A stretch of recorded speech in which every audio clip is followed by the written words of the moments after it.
On today's episode of the 1012 podcast, we're talking about realignment because the Big 12 now has 16 teams for the 2024 season and beyond. Jamie Plunkett is going to join us to talk about the potential of a 17th and 18th team. And let's start getting to know our four newcomers. Ralph Amsden is going to join us to break down what you need to know about ASU, Arizona, Colorado, and Utah.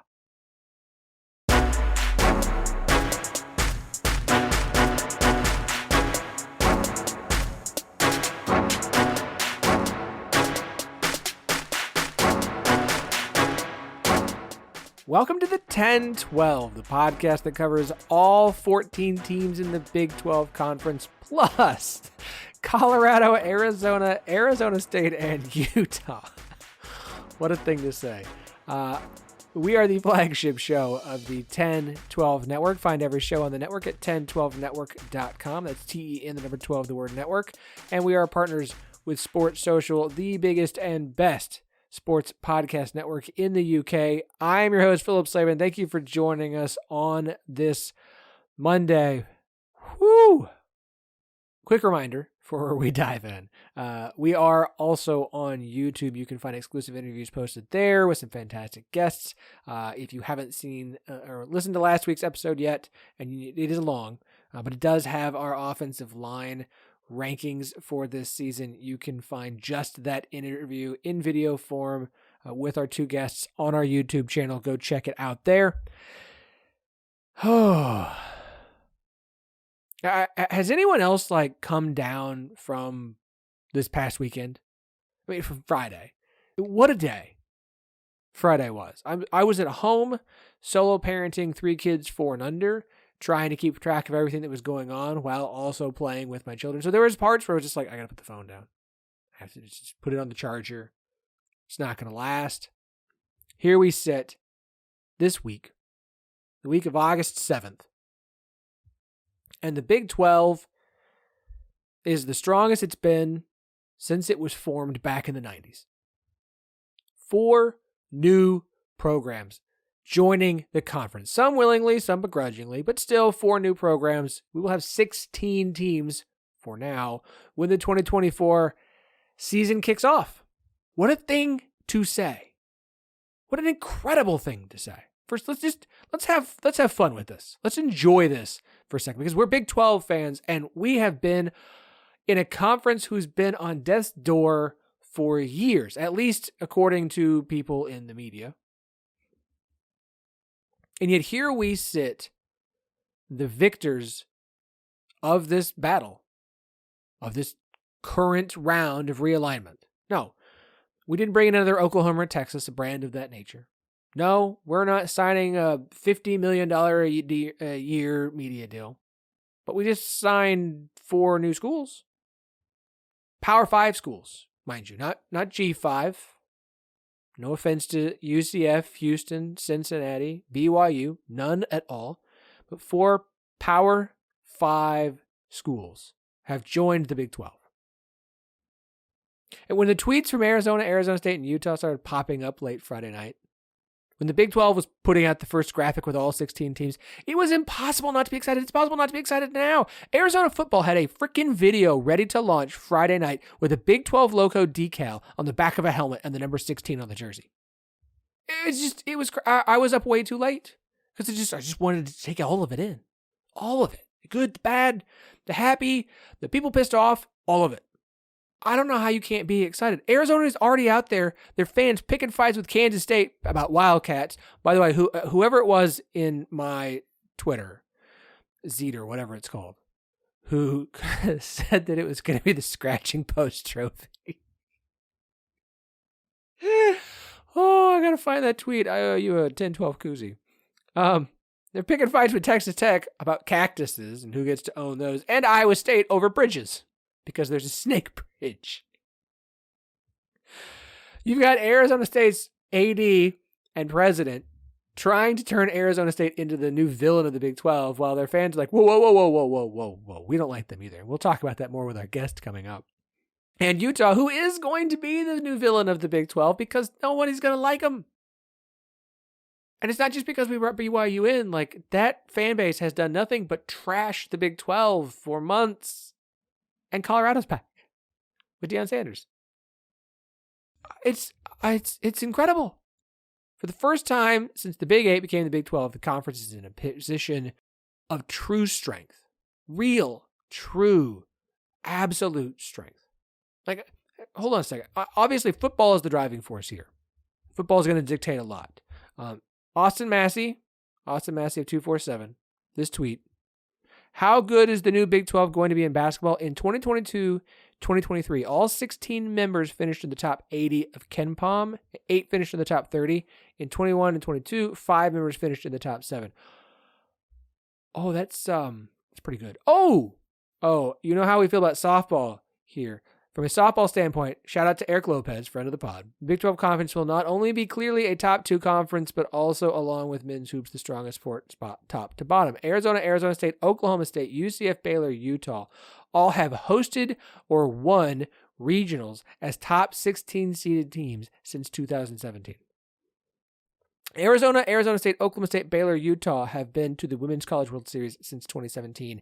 Every team except Kansas has been to the NCAA tournament. I made it to at least to a regional final since 2019. I didn't even pull anything about baseball, which is going to be awesome. Women's basketball is still going to be good. Like, this conference is going to be competitive top to bottom across the board in every sport. Is it going to win a national championship in football? No. I tweeted this out before we found out about these 4. I don't care. It will be competitive. It will be so online, even more so. And fun. And it's going to be the conference it's the betting conference. How can you not be excited? Like, as Big 12 fans, please understand the scope in which I'm saying this. Because for those impacted by this, everything that's going on negatively, I remember the feeling I had back in 2021 when the OU and Texas leaving for the SEC news was announced. When I did an emergency podcast with Keegan Renault and just poured out my heart and feelings about it. I remember how that felt. It's why I've really tried not to sit here and like dunk on the Pac-12. You can dunk on people. You can call out people who have been aggressively wrong or just a-holes through this entire process. But I'm not going to dunk on Oregon State. This sucks for them. Assuming they don't end up in the Big 12. We'll talk about that in a second. There are people who are going to lose their jobs because of this. There are programs who aren't going to have the funds to compete at a competitive level because of this. There are players who, there's a collection of Pac-12 softball players who have been coming out and vocalizing their frustration with this, and I get it. Some Big 12 radio producer complained about, you played this many softball games on the road in non-conference because it's from Oregon. Ain't going to host a lot of teams up at Oregon. Most, if you're going to do anything good in softball, you have to go to the best tournaments. But for conference play, they got to play closer to home. Now, conference play is miles away. Realignment's not fun. It's not enjoyable. It's not good. It's fun to win. It's fun to sit in the driver's seat. It's fun to have won this battle. And so I'm going to celebrate that with an understanding of there are lots of people who were hurt by this. I hate this for Oregon State and Washington State. I hate it. I hate where this is going. Because it's fun right now. You have won a skirmish, a battle. But it's not over. ESPN and Fox are dictating the direction of the sport. Along with a handful of other people who are going to make themselves lots and lots of money. They're gathering up all the brands that have the greatest value from a TV standpoint. That's what they're doing. It's about consolidation of brands. The next time we truly get to negotiating contracts, it won't be about realignment. It will be about consolidation. It will be about secession. If you think that a collection of schools aren't going to branch off and go do their own thing, it's going to happen. It's like the Super League that the European soccer teams tried to form, those with American owners, but European soccer fans literally were like, hell no, including fans of the teams who would have been able to go to the Super League. Here, though, totally doesn't work. It would work in the U.S. because we would just dog all the teams and fan bases who don't get to go along and ha, you're not good enough. We're awesome. Because we don't care either. We love this stuff.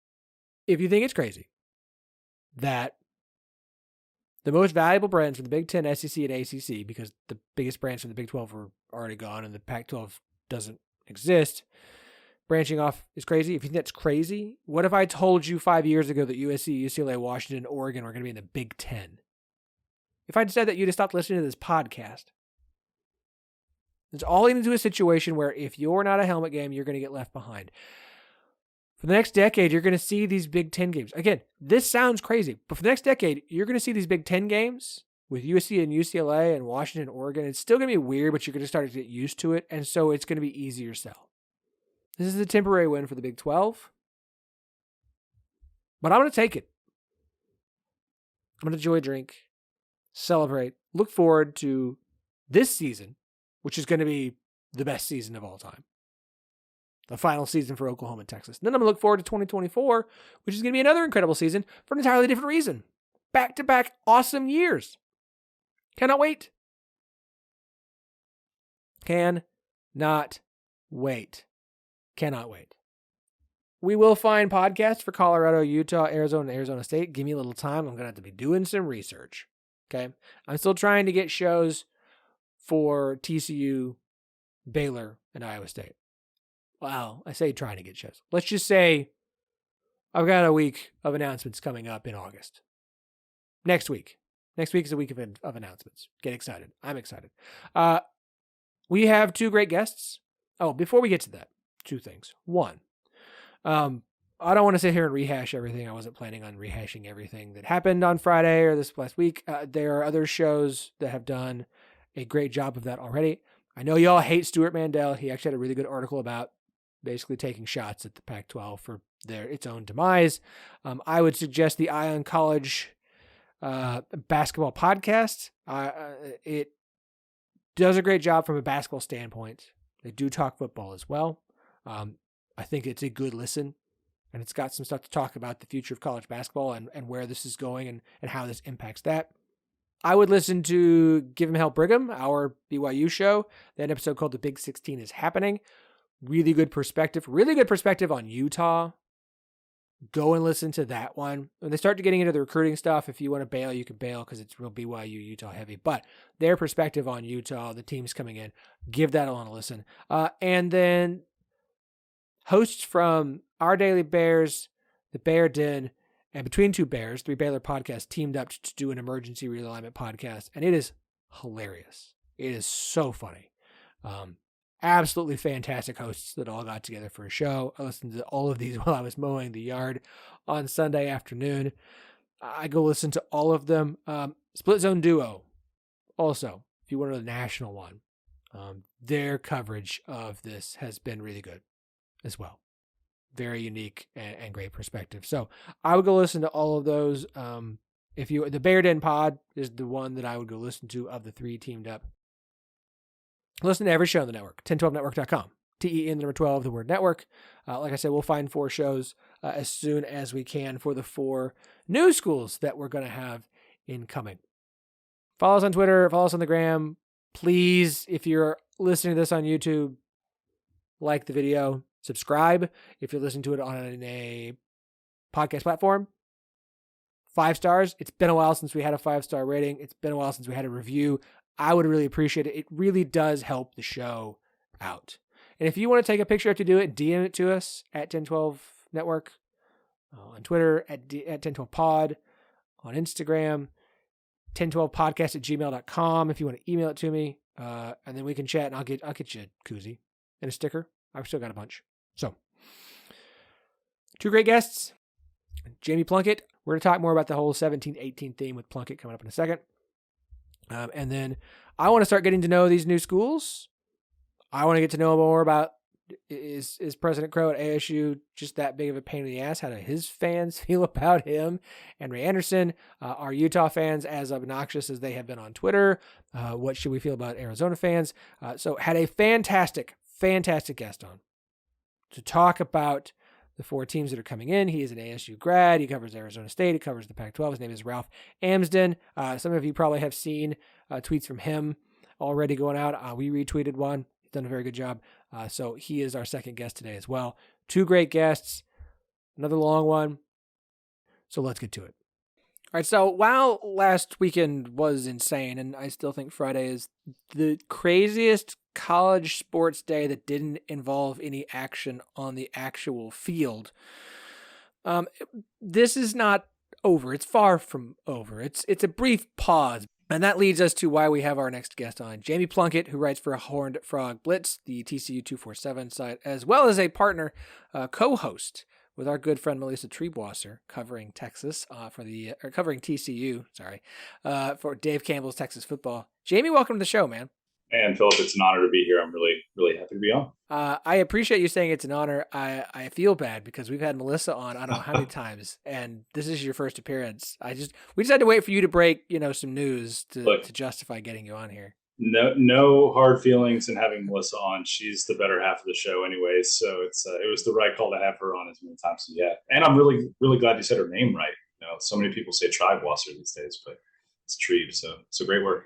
I mean, if I couldn't pronounce her name properly at this point, it'd be bad. You were the first person who had the news that the Big 12 presidents, when they voted to approve or extend invitations to Arizona State and Utah back on Friday, also pre-approved expansion efforts to allow Brett Yormark to add a 17th or 18th team by the end of this year, December 31st, 2023. And we've seen a few people kind of mention it. It doesn't seem like it's getting quite the talk amongst everything else, which is understandable. There's a lot of things to talk about. It's one more nugget on a giant pile of nuggets. But I did think it was something that we should discuss for a minute here. So just from what you understand, what exactly does that mean for the Big 12? Well, it's a signal that they're going to stay being aggressive, right? I mean, in this eat or be eaten, life that is college football these days and college football realignment. We've seen what's happened when you were passive, when you were complacent, when you weren't aggressive, and look what's happened to the Pac-12. They had opportunities to expand. They had opportunities to eat the Big 12, but they didn't. And now they're likely not going to exist anymore, having lost seven, including USC and UCLA teams in the last 2 years or last year and a half. So I think it's a good signal from the Big 12 that they're going to continue to look to grow, look to improve their product as much as they can across the board. And I think it's just another sign that Brett Yormark is not going to rest until he makes sure that the Big 12 and the programs within the Big 12 are in the best possible position for that next media rights deal in 2030 or 2031, whatever it comes to. So I think it's a great sign that Brett Yormark is continuing to build as good of a product as he possibly can. And we'll see where they go from here as they look to add teams 17 and 18. So from that standpoint, I mean, we've heard talks before about, obviously UConn had some other Pac-12 teams not come on board. They would have needed a 14th member anyways. UConn was kind of out there as an option. We've heard talk about Gonzaga, a few other Big East schools, as well as basketball-only candidates. What direction do you feel like Yormark and the Big 12 might be looking here? I know that what has been written is there is some pushback on basketball only, especially Gonzaga, UConn, schools like that. So where do you think the Big 12 is kind of looking at where they might want to be aggressive here?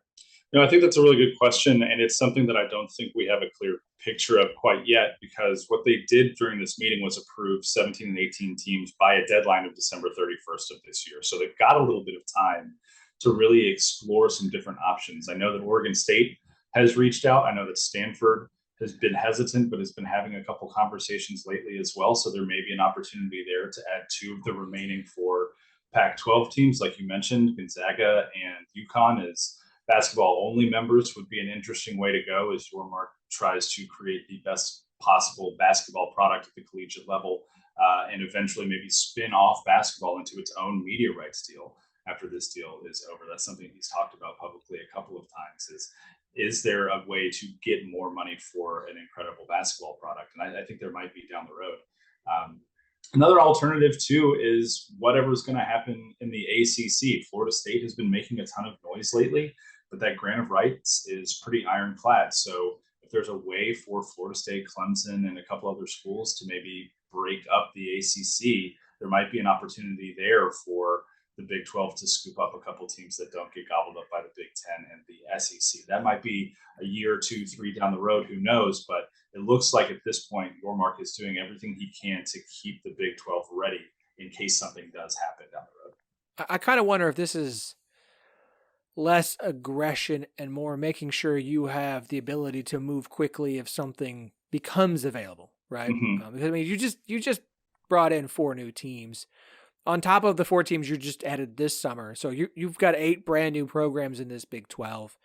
I mean, it does feel like we should probably, I don't know, have a year or two where we kind of start to get things up. But look, I'm still trying to get used to having UCF, Houston, BYU, and Cincinnati in this conference as I try and cover the Big 12. Now we're going to have 4 other schools that, yes, Colorado was in the Big 12 more than a decade ago for a long time. But like, I think there's a lot of people who cover this sport now who, it doesn't mean that you know anything about Colorado now. And so it does feel like maybe we should take some time, let this breathe. But I also understand the idea of you want to put yourself in a position where if something makes sense, you can move quickly to bring somebody else in. Absolutely. And I mean, for one, I'm very much looking forward to the lifelong rivals of Arizona State and Central Florida playing in the near future. But I agree. I think that when I say that they're continuing to be aggressive, I think I'm saying along the lines of what you're indicating there is they want to be prepared for whatever comes next, whether that is adding more teams from the West Coast, if that is an opportunity to dip into the ACC at all. But ultimately, the goal here is to survive, right? It's survive or be eaten. And the Big 12 18 months ago was pretty much left for dead until Bowlesby added those 4 schools that you already mentioned, and Yormark came in last August and has continued that momentum. But whatever it is that they're doing behind the scenes, as much of that information as we can gather as possible, we know that the goal is A, survive, B, get the best media deal possible for your institution members, and see what goes from there, really. I do want to pick your brain on basketball for a second. Obviously, Yormark has, as you said, made comments regarding underappreciated or undervalued college basketball and building a basketball conference that no one else is on par with, which, I mean, you can argue the Big 12 is already sitting in that spot, and now you're going to add Arizona. And I understand that Colorado and ASU and Utah also play basketball, especially Utah. Hey, UCF, we just got you a win in men's basketball, so you're welcome. But I mean, there's also a conversation. I don't know how many. I've listened to so many podcasts and watched so many YouTube shows this weekend, including on college basketball, and they kind of had a conversation that has been had, and one that even Bud Elliott has kind of mentioned, and that's at some point where this thing is all headed. There is, despite what people might say, there is an expectation of at some point certain conferences are gonna pick up their ball and go play by themselves, right? They're gonna take their ball and go home, and that's going to have an impact on basketball and on March Madness and what that's going to look like. Which, let's just be honest, folks, 20 years from now, if you told me March Madness looks exactly the same, I wouldn't believe you, but I would love to hear it. How do you feel about the idea that the Big 12 creating a basketball brand that is so strong and having programs in it that are so iconic to college basketball and so important to men's college basketball especially, that trying to create a tournament without the Big 12, and without Kansas, without Arizona, without what Baylor has become, and whatever teams you steal from the ACC eventually, and Duke, creating a conference with so many basketball-centric schools that are bigger brands than what the SEC and the Big Ten have would make it impossible to leave the Big 12 out. Yeah, I mean, I have a hard time believing that basketball could be such a driving force behind a negotiation like that the Big Ten and the SEC would eventually say, yeah, we really want your hoops, so we'll let your football play with us too. It could happen. I think that's Yormark's hope. But at the same time, I don't know if and maybe it's because basketball has been such an undervalued product that I think this way, that there's just not enough in that argument to leverage your football teams being in whatever tournament breaks away from the NCAA down the road. Which is why I think it's very important for teams not currently in the Big Ten and the SEC to continue building themselves up as football brands as best as possible. and continuing to pursue higher academics and better academics on that side if you're looking at maybe wanting to get into the Big Ten at some point down the road. The SEC, they don't care as much about that outside of Vanderbilt, which is totally fine. But I just, it's hard to project stuff like this, because if you had told me 5 years ago that Arizona and TCU would be conference bunkmates and that Colorado would be back in the Big 12 again, I would have said, I don't ever see that happening. The Pac-12 is too strong. I mean, the Pac-12 had the biggest media deal ever in conference history in 2011. They signed a 12-year, $3 billion deal. That was the biggest deal we'd ever seen before. And everyone's like, gosh, Pac-12 seems primed to last forever. They're the next one dead now. I would like to see, though, someone somewhere find a way to get some of this in control, if that makes any sense at all, to where we don't lose out on some of what makes college athletics on the whole so fun and so beautiful to invest time and energy in. Because when you think about down the road in that picture that you just projected of, hey, football's going to break away over here, the basketball might be sticking over here in the NCAA, and we're going to lose a rivalry between Duke and North Carolina. We're going to lose, that interconference play that makes the tournament so great, because you're not going to have half of those high value programs in that anymore. So it's really disappointing, I think, if that ends up being the case, which is frankly how I see that kind of trending at this point. Yeah, look, the pessimist in me and the realist in me says this is coming. The optimist in me is maybe once it does, what's left over can go back to being college football the way we kind of like it. Maybe. If you're not, everyone who's not going to be part of NFL Light can just go back to regionality of, everything is cyclical, right? Mm-hmm. There used to be giant conferences years and years ago, and they all split up because it didn't make any sense. Shout out and now we're going back to giant conferences again. And eventually these conferences, someone made the great joke of, what was it? The Big Ten should bring in like Stanford and Cal, and then they can have two divisions. They can have the Pac-10 in the West and the Big Ten in the East, and have a championship game in the Rose Bowl. And I was like, bravo. That's just, but that's what this is. Like, it's cyclical. Jamie, you're awesome. I do appreciate it. This is a fantastic first get. Okay, this has gone well. I will invite you back on the show now. This is a. I appreciate that. felt like I was rambling there a little bit, so appreciate the kindness. Again, thanks for having me on.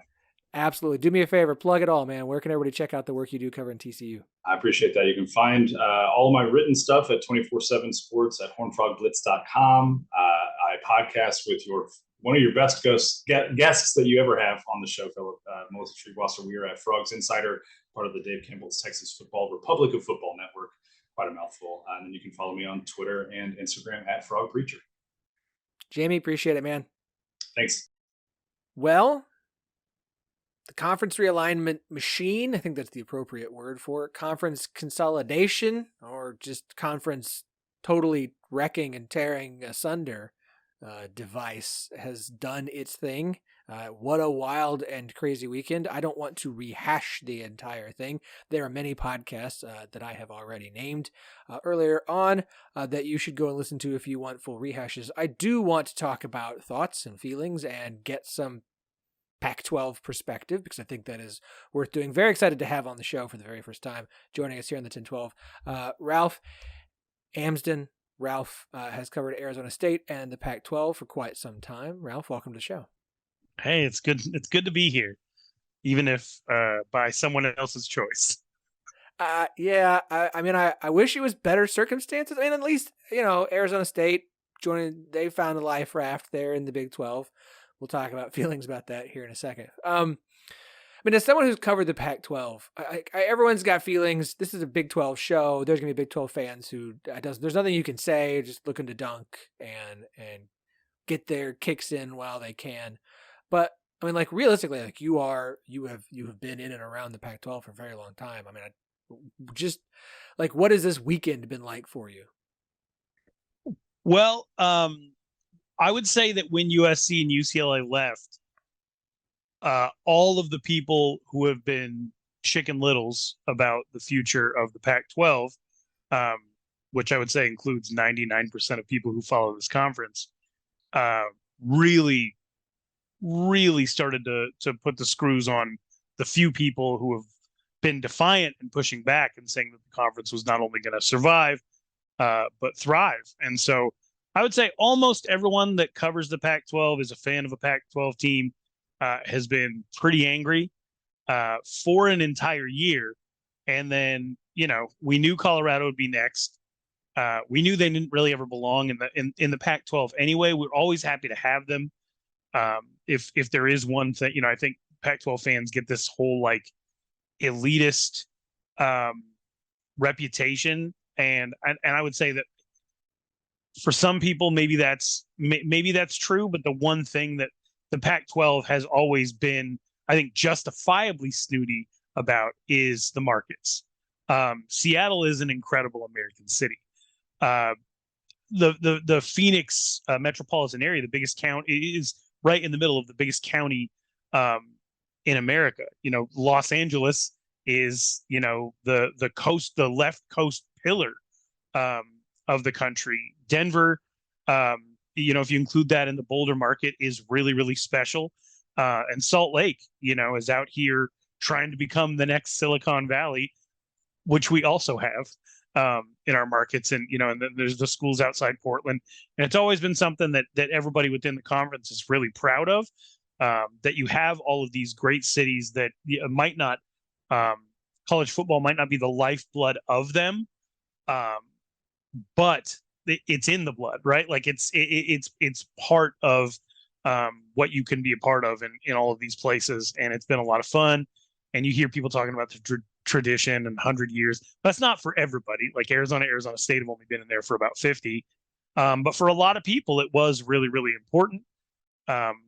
And I think I did most of my morning when Colorado announced, because then it was, went from knowing it was going to collapse with 1% hope that it wouldn't, to that just sort of being the finality of it. And so I got most of my frustration out in the 24 hours after Colorado made their decision, because then anybody with working brain cells could have pinpointed who was going to go, when, which presidents were going to make it a little bit harder than they needed to be, which ones were, if they were playing both sides, were only doing so for a better deal from the conference that they were going to, which schools were going to get completely screwed.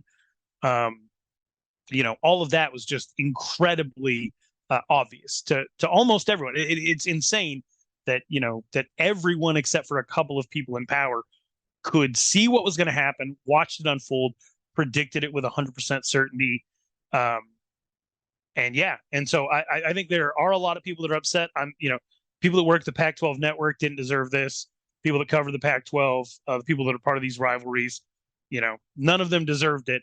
But the fact of the matter is, the games were not watchable or accessible for the better part of a decade.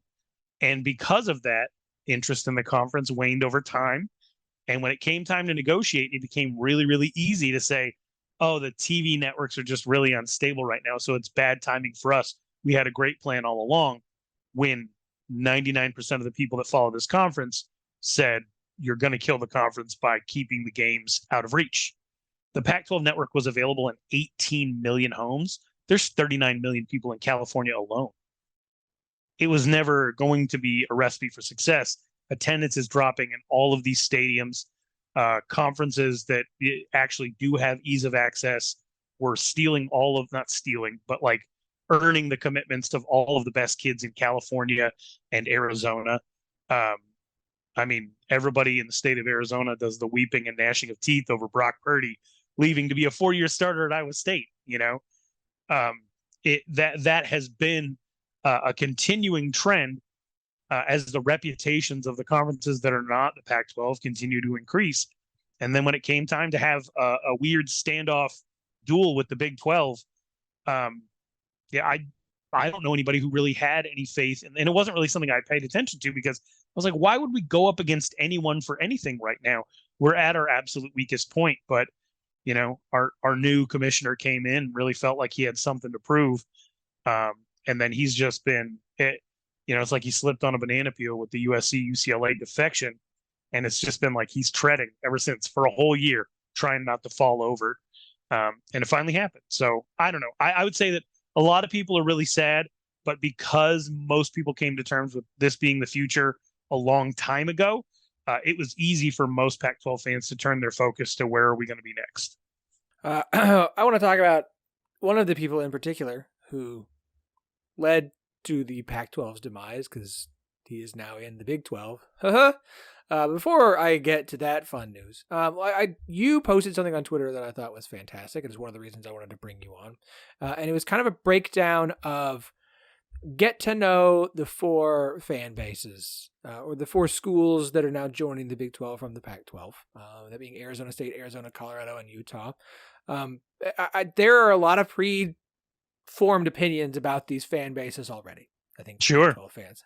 And part of that is, look, folks, everyone's not on Twitter, and so it's not fair to judge everything by a fan base, and I'm not going to hold the AD and school president against the Arizona State fan base, and I'm trying not to hold the very vocal, aggressively vocal Utah fans against the Utah fan base.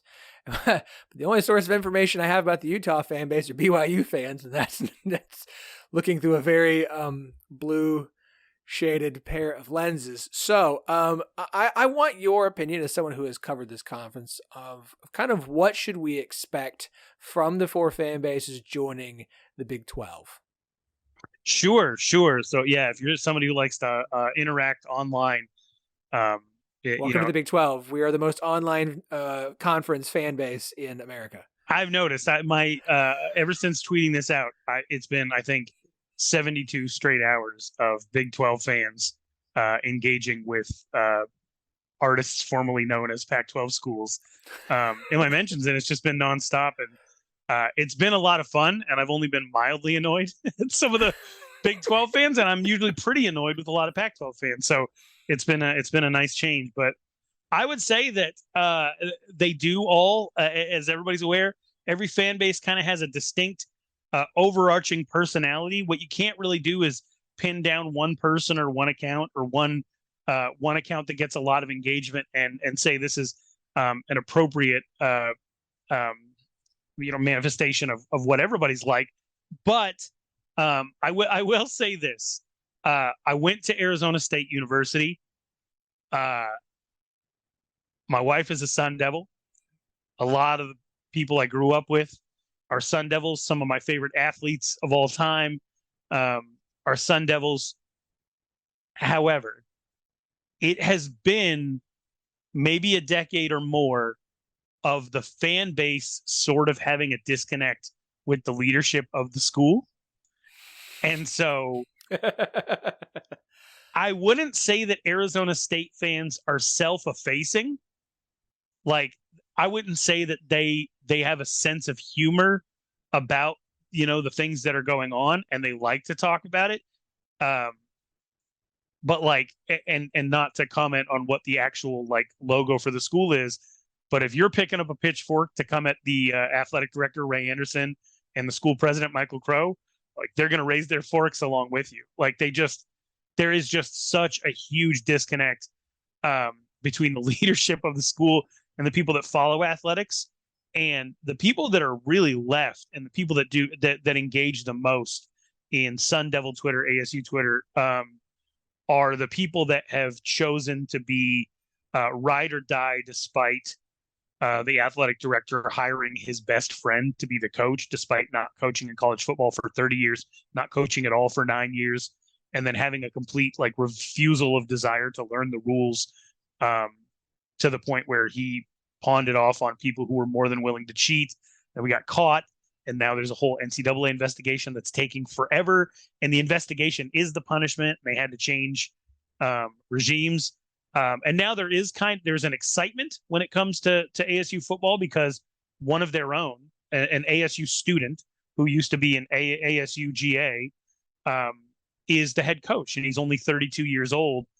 And there's this anxiety that, hey, wow, one of us is really a very young, very online ASU super fan is ASU's head coach right now.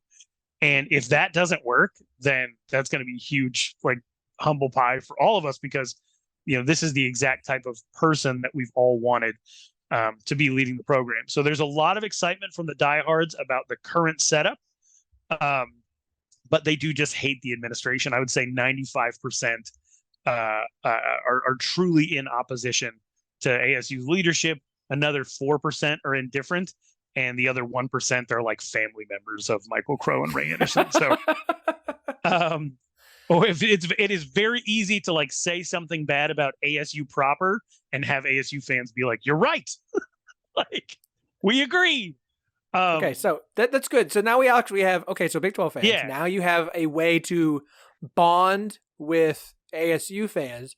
Just talk crap about Crow and Anderson, which is frankly easy to do from an outsider perspective. And we could talk about Crow here in a minute. And look, I love the Kenny Dillingham hire.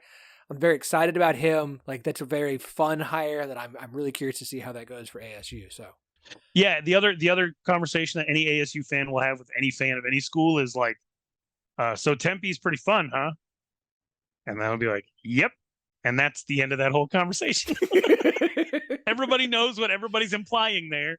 And there is this thing of where, and I don't always know how I feel about it, but like you'll meet guys in their 40s and 50s, and they'd be like, "Hey, if I could do it again, brother, Tempe. I don't even use my degree anyway. I should have gone to Arizona State." And it's like, yeah, all right, a little weird. But I get it. It was a good time. There's not a lot of people that went to ASU that have any complaints. It's fun. Michael Crow, the president, is also very against the idea of Arizona State being thought of as the fun school, the party school. He hates it. And so that really causes ASU fans to really double down. He's like got rid of Greek life. He got real mad. There was an article in Playboy like 20 years ago about how ASU was the #1 party school, and he just started doing everything he could to change that reputation. The funny thing is the school's gotten way better academically. They're like sending rovers to Mars, and they just opened a medical school. He's doing everything he can to get ASU more respect, but like in the minds of most people, it's still like the Floribama shores of the Southwest. And that's fine. You can be both, but that's part of the fracture as well. But I would say ASU fans pretty pleasant to interact with. They get very defensive of the players. They will fight you if you say anything bad about Pat Tillman. I don't know why anybody would do that. But there are like, if you're trying to be like a troll, then you go at any school's touchstones, right? And for Arizona State, that's Pat Tillman. For Arizona, it's the bear down phrase. There are ways to be a terrible person and get on people's nerves. I don't recommend it. But Arizona State fans are, for the most part, pleasant, looking forward to coming to your city and looking forward to you coming to ours. That's really big for them. Very cool. All right, that's good. I see. This is why I'm like, I can't make ASU the new like villain of the Big 12, because I can't associate two people in charge who are trying to ruin the school's athletic department, much to the disappointment of fans. All right, so Arizona. Yeah. Of the schools brought in, Arizona feels like the most Big 12 school. Okay. Feels like a school from the perspective of the schools that should be added. Colorado obviously feels like a Big 12 school.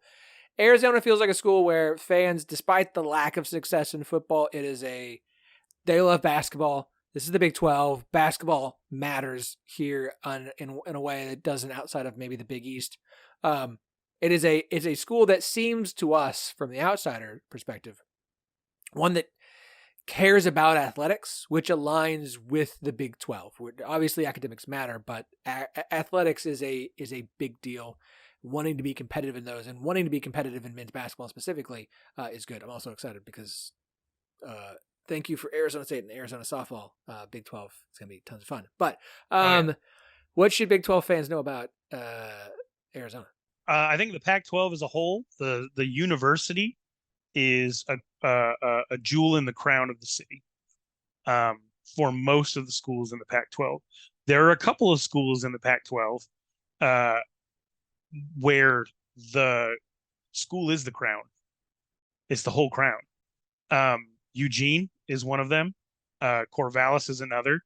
The Palouse, Washington State, that's Pullman. Everything's just built right. It is a college town. It's your traditional college town. But Tucson's a big city. I mean, we're talking like probably 1 million in the county, 550,000 in the it's bigger than Atlanta, right? But University of Arizona is what they have. So it is a giant college town.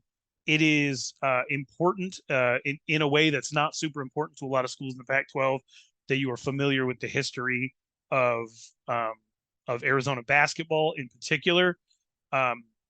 Arizona fans are very much like Canadians in that, like, they can list every celebrity that was born like in their province or whatever like that. So like you'll be talking to an Arizona fan and you'd be like, hey, name some of your favorite Wildcat basketball players. Name your 3 favorite. And I mean, you could literally make one faint by trying to like have them create a Mount Rushmore of like, well, Sean Elliott's got to be on there. And then, well, you got Richard Jefferson. Oh man, but what are we going to do with Steve Kerr?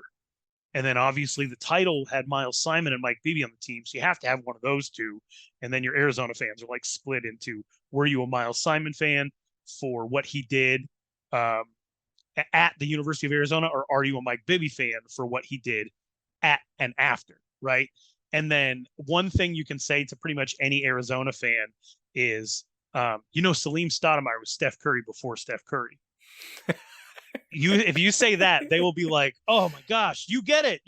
Like, I think the basketball fans are they are educated. They're I would say that some people find them to be snobby, but I feel like knowing what you're talking about isn't always like a snob. There is an air of, they believe that one title a really long time ago makes them a blue blood, and then you get into the whole, like, what is a blue blood thing? But Arizona is always going to be competitive. They're always going to have a top 10 recruiting class. The pressure is there for the program to stay good. And then football's interesting because, like I said, they'll name all the good players that have ever come through, but they've been through absolute hell. And because of that, there is some optimism there. But one of the things that they worry about is that they'll never convince people that they really worry about being a Kansas, right? Never being able to fully recover. But the thing with U of A football is that's where you're going to encounter some of the online crazies, because they were molded by the darkness, right? I wouldn't even touch like you have an account that comes in and sounds like they're completely sauced at 11 in the morning. They probably are, and just move on. I mean, I've had some pretty unpleasant interactions with a few people in particular, but the U of A fans don't even interact with those people. So leave them alone.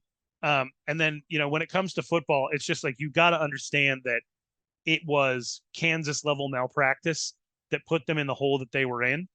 And the other thing I just want to mention about U of A football, they have probably the best uniform in America.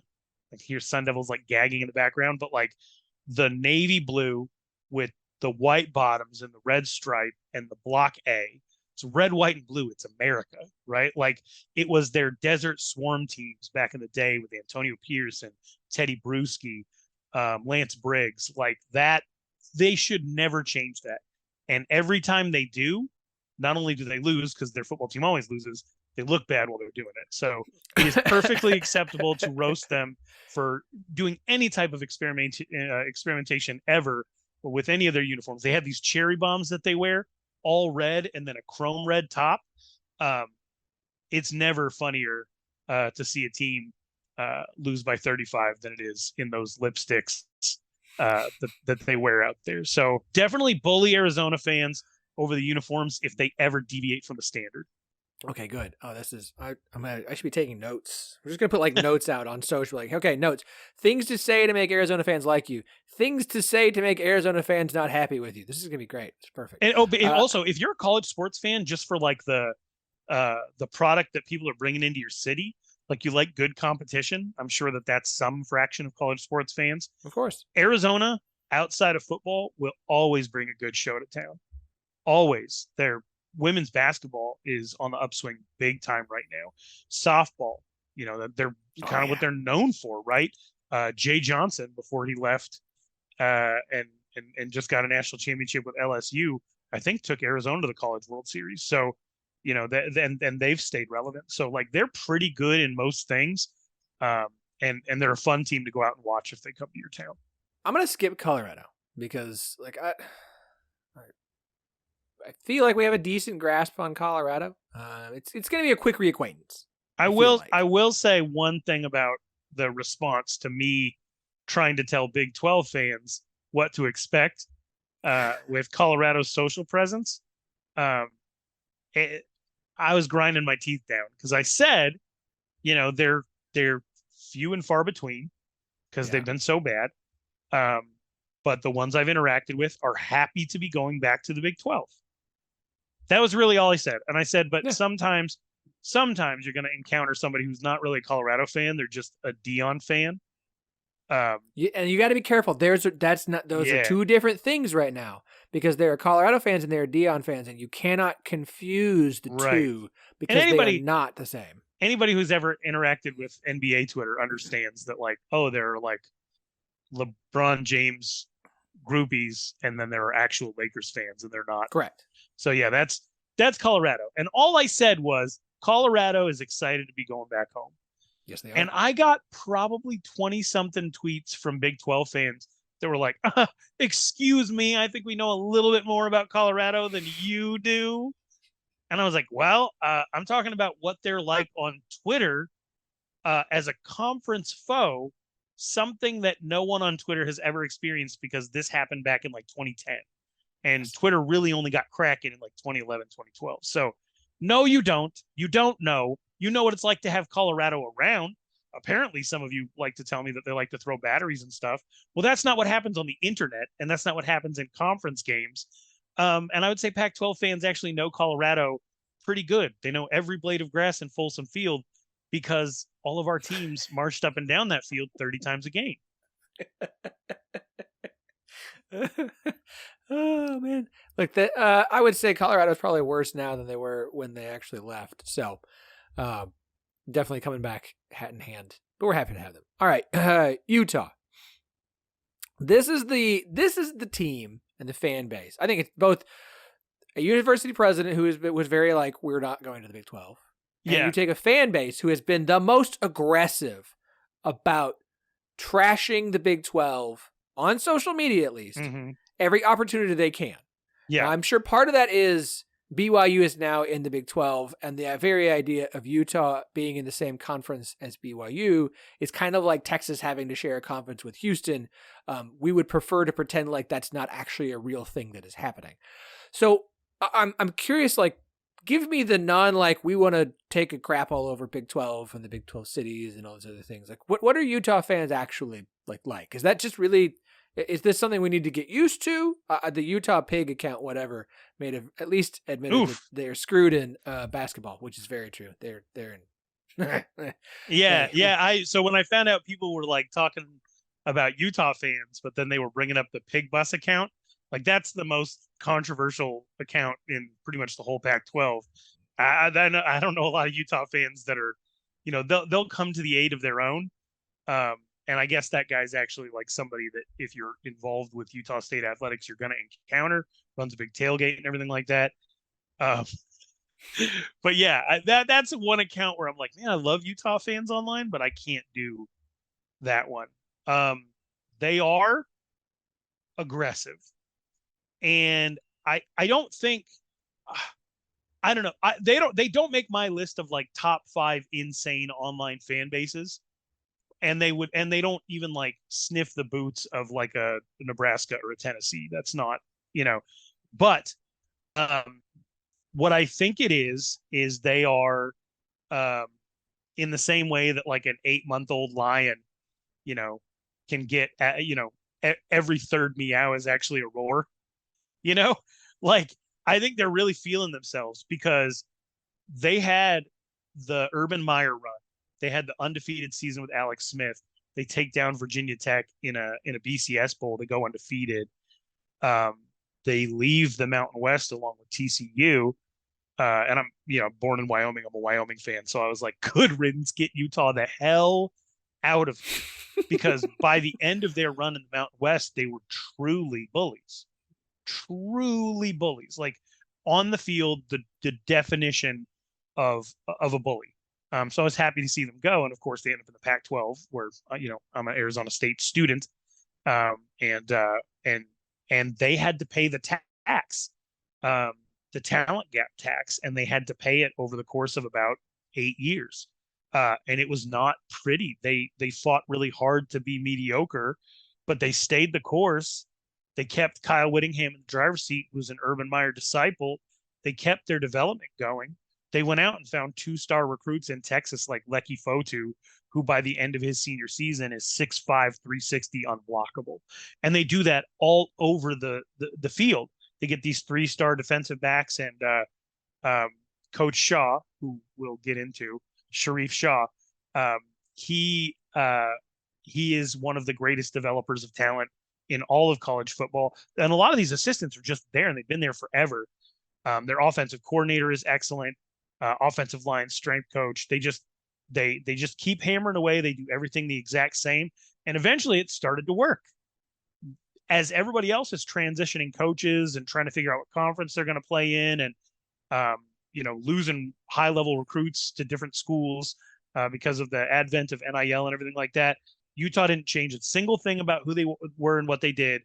And all of a sudden, you had a year, I want to say it was 2019, where they held 3 different very talented quarterbacks under 100 yards passing.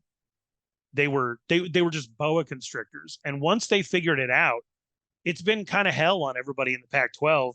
And now here I am, the same position I was when they were in the Mountain West. Like, please get them the hell out of here, because they're becoming bullies.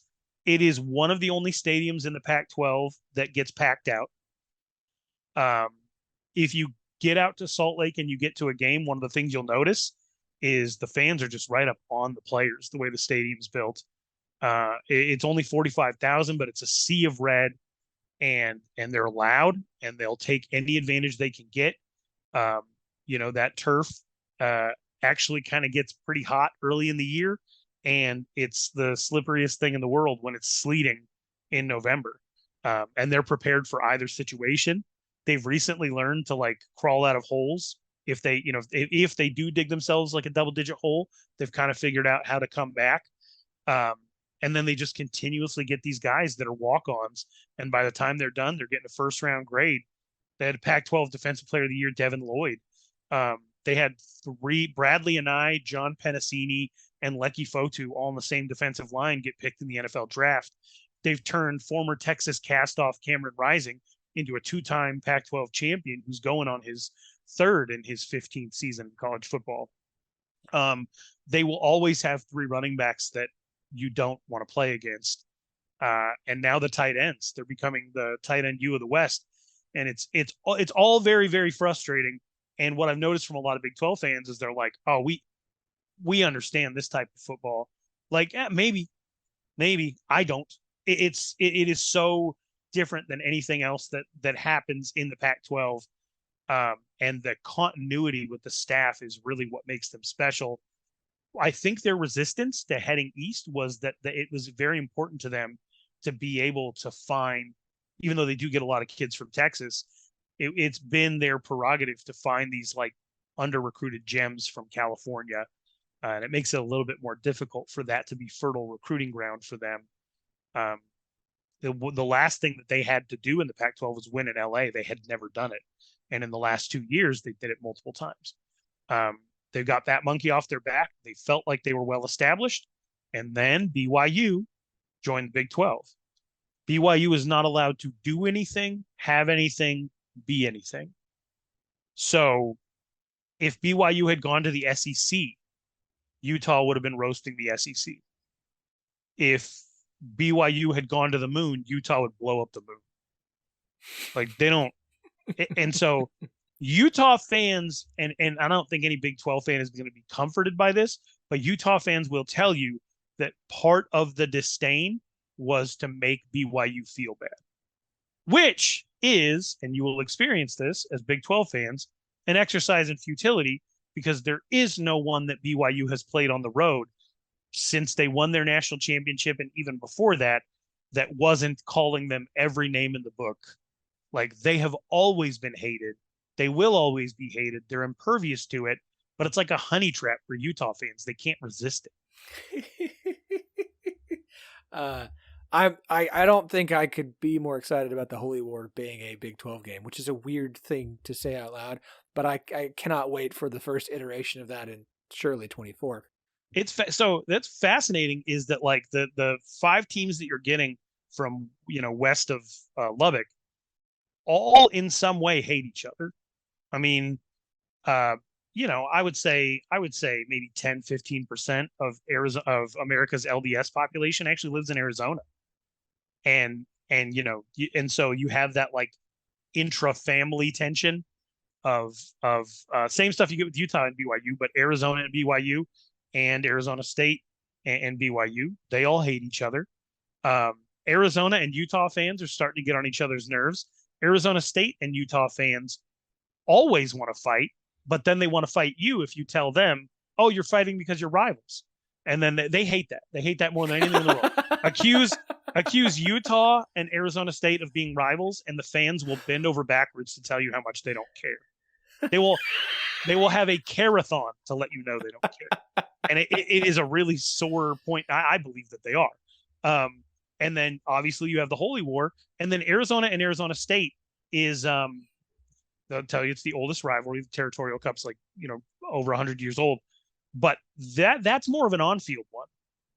That's more of like a good classic, like the students and alumni. Even if we don't like each other, most of us are family, and so it is what it is. But when they get on the field together, it's actual. It's hate. It's called Hate Week. It is called Hate Week. In 2023, Hate Week exists. So you have Holy War and Hate Week, and that's what's coming your way. Cannot wait. I want to get you out of here, but as an ASU guy, I mean, Michael Crow. One of the things about the Big 12, since it was announced that Oklahoma and Texas left, this conference has never felt more unified, at least from the fan standpoint. Like, you went from Iowa State's it was a very online fan base, to Kansas State, Texas Tech, Iowa State. Now you have UCF, who are, good Lord, are they online? But overall, this entire conference feels very unified, because it's the Hateful Eight and the 4 teams who've been struggling and fighting and clawing and tearing to get to this point. And everyone's kind of on board of anyone who tries to come to the Big 12, like, we will assault you verbally in any way, shape, or form. Like, and you're not going to hurt us. We're in a conference that's been left for dead multiple times over the last 12, 13 years now. Like we said, the outside viewing is Colorado obviously makes sense in the Big 12 again. Arizona, from an athletic standpoint, feels like they fit because that's something that's a priority. Utah fans have been overly vocal about how terrible the Big 12 is, so we don't like them. Then you get ASU. This is where the question is.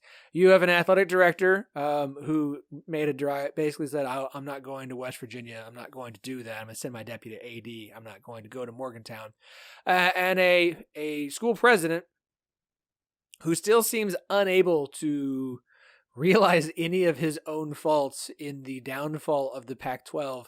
And I still don't think he's getting nearly enough blame, as he probably deserves, as one of the most, I would say, vocal and strong voices in what was the Pac-12, in allowing poor leadership to basically have free reign of whatever they wanted to do and continue to be in power. It's nice to know that fans of ASU are very much in agreement of, like, that guy sucks. But it does concern me as a Big 12, where it does feel like, obviously, schools and ADs still want things for themselves, but it just feels unified. And now it feels like with Crow, you're throwing a live hand grenade into a room that's finally together. Yeah, I say throw it back. Like, it would, it sure would be good business savvy if somebody with a Big 12 reach put together just a very simple black and white T-shirt that says Michael Crow killed the Pac-12, because he did. Okay, time to launch the 1012 store, and that will be the first thing. Yeah, he did. And so here's a couple of fun Michael Crow facts. My introduction to Michael Crow, and I'm sure if an ASU alum comes across this podcast, they can correct me if there's any inaccuracies here. He's been the ASU president for over 20 years. I went a couple of years into his tenure. My wife was there when he got there. She's a psychology major, and I believe the story goes there was a free daycare as part of the psychology department for like the hands-on experience stuff of you bring your kid in and we can study like Piaget and all the other like child psychologist stuff. There can be counseling. There can be basically just like the ability for the psychology students to work directly with kids and families. That is how it was told to me. If that's not fully what it is, I will accept correction on this. But I do believe that daycare was torn down to build a parking lot for the LDS seminary. That was like one of his first big moves. And then there was his reaction to like the Playboy article and him going after Greek life. And so all of this has kind of happened over time. He has completely transformed the university, and academically it is well respected. And it was important for him to be affiliated with Stanford and Cal, and the liberal dinner party left coast. Like all of that's very important to him as a person. And he has shown that in the way that he's done things. And if you convince him something is innovative, he will listen.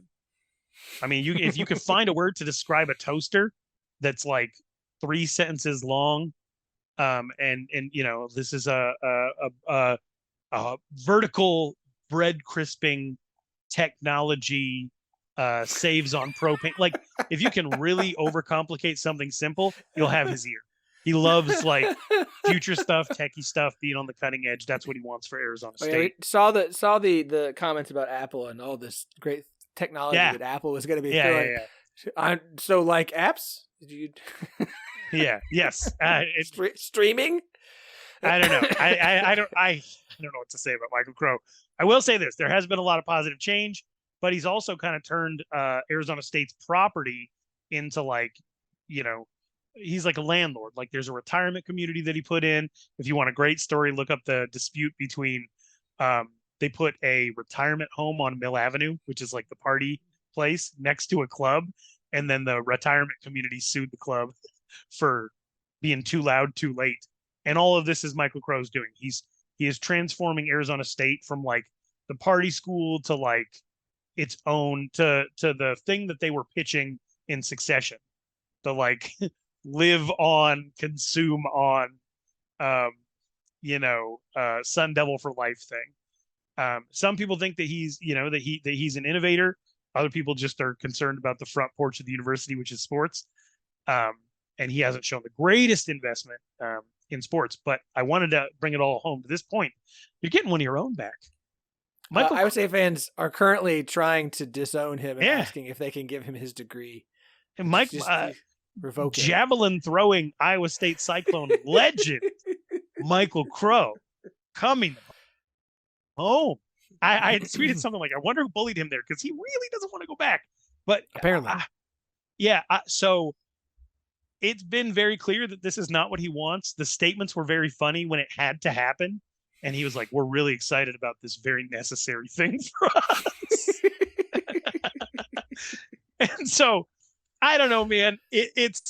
I would say that he was the power broker, the puppet master in the Pac-12 conference, as far as shepherding the direction of the conference, which was directly into a mountain. But he really held a position of longevity and power as far as university president. He steps into a Big 12 situation where he doesn't really have that, doesn't have respect for the other universities that are involved, and it immediately Dan Snyder's him, right? It like immediately puts him on the outside, and is going to have some company in Utah's athletic director, who was a little bit more direct in his criticism of the Big 12. But now he went from a position of influence to being othered. And that's not a good place for him to be. He is the emperor of Arizona State. and the idea that he's just going to be like the you know the corporate lefty outside quack from the West Coast that doesn't get a say, I think is probably kind of scary to him. I would say treat him with the respect that he has earned from you, Big 12 friends. I don't, do not take this man seriously, because he spent years ardently and defiantly defending Larry Scott. The quotes he has out there about how the Pac-12 is going to be leading the country around this time were things that back then we said, no, actually we'll be dead because of you.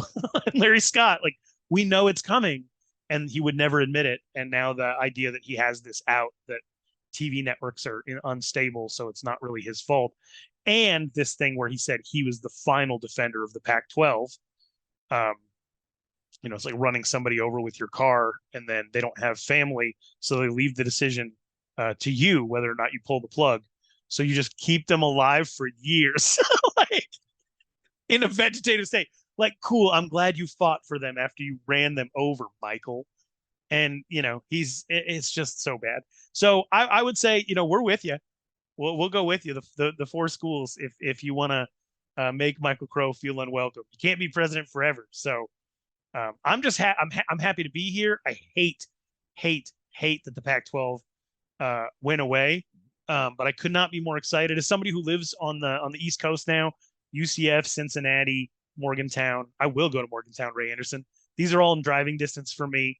And then I've been kind of a long distance admirer of Texas Tech for a long time. Lubbock's not that different than Laramie, where I'm from. And they made college football fun before everybody was trying to make it fun. TCU, I'm extraordinarily familiar with. I was one of the most dead wrong I've ever been on, prognosticating an NFL prospect to go to the next level. Was Cincinnati's Tony Pike. Thought he was going to be like a 10-time NFL Pro Bowler. He was not. But ever since then, I've pretty closely followed Cincinnati's program as well. I got family in Houston. My mother-in-law is a Kansas State graduate. My wife spent time living in Manhattan. My grandmother on my mom's side was born in Lawrence, and I had a signed basketball from Jock Vaughn and a Scott Pollard jersey when I was like 8 years old. So like Kansas has always been really, really cool to me. I know you guys don't like to mention the schools that left, and I won't. I covered Brock Purdy's entire high school career. Nobody was, a bigger cheerleader of him at Iowa State from the jump than me. My son wears his 49ers jersey to school, even though he's an Arizona Cardinals fan. Like we can, we can jive with that cognitive dissonance. For the most part, I really, really love the schools that are involved. There's some I don't know a whole lot about, but I'm excited to be part of it, and I think Arizona State will be a good fit. I know in particular the entire football coaching staff has roots in Texas, and they're very, very excited about some of these kids being able to go to games. It might be rough on the women's sports. I'm not going to lie. That travel is going to be crazy. It's going to change the recruiting area, and all of that's going to be really tough. But I will say the two schools that don't want to be there, I think you'll warm up to Arizona State. I really do. And I think, and I'm just being honest, about 3 years in, you're going to say, I don't want Utah here either. And it's not going to be because their fans are a-holes. It's not. They're just, if nothing changes over there, they're going to keep just growing and getting more and more mean and more unstoppable, and playing a style of football that is truly brutal. And if you do manage to win the game, you'll have 5 players next week that are out for 2 to 4 weeks. And it's just not fun. They're not fun. And I know the Big 12 to be a lot of fun. So enjoy not enjoying Utah. Looking forward to it. Ralph, this was awesome. Fantastic, man. Do me a favor. Where can everybody check out your work? So I co-host a podcast. I think people listen to you, probably podcast fans. But the final season of the Pac-12 Apostles, it's on iHeart, and it's myself who covered Arizona State, went to Arizona State, and George Reister, former Jacksonville Jaguars tight end, who played at Oregon back in the day, and we just talk about food and fatherhood and the follies of the Pac-12, and this is going to be the last time we get to do it. So who knows what's going to go on beyond that? But if you want to keep track of some of the incoming teams, you can follow me at Ralph Amsden on Twitter, or my show co-host at George Reister, or at Pac-12 Apostles. Ralph, appreciate it, man. This is your first appearance. It will not be your last. Welcome to the Big 12. Glad. I'm there's some like Pac-12 media people though that has like Jason Shear and some others who like now that I'm becoming familiar with, it's like they're really nice to have. Like this is gonna be very enjoyable to have some of these Pac-12 personalities like now. It's a labor of love on the West Coast. Like the people that do it, they're really, really good at it. We don't all get along. We definitely do not all get along, but I will say that like the people, Adam Unstertiger that covers the Buffs, has just been incredible. The Daily Star, Justin Spears. I could not recommend following a reporter more than Justin Spears down in Tucson. He's just really incredible at what he does. One of my best friends, Jordan Ham, doing Arizona State coverage. And then Utah. The fans will just tell you. You don't need the media. You'll know. They'll put it all out there in your face. They really use Twitter like a message board, so you don't have to worry about any Utah media. But it's a good group. It is. All right, appreciate it, Ralph. Hey, have a great night.